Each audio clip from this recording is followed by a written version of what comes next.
করে ফেলো, আমার একটু অফিসিয়াল কাজে ব্যস্ততা আছে, আমাকে দ্রুত যাওয়া লাগবে।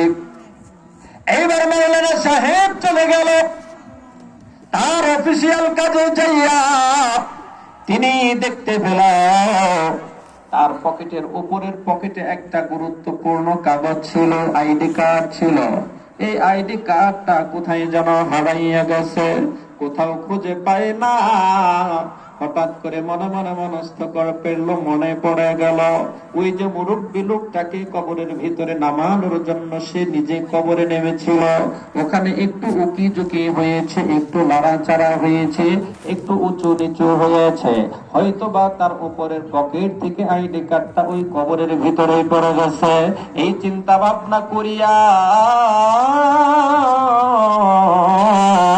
মুরব্বী চাচার বাড়িতে যাইয়া সন্তানদেরকে ডেকে ডেকে বলে, সন্তানেরা, আমি তো বড় বিপদের ভিতরে পড়ে আছি, আমার আইডি কার্ডটা কোথাও খুঁজে পাই না, তবে আমার দিল সাক্ষ্য দেয় আমার আইডি কার্ডটা তোমার বাবার কবরের ভিতরে পড়ে আছে। এবার সন্তানেরা ডাক দিয়ে কয়, মাওলানা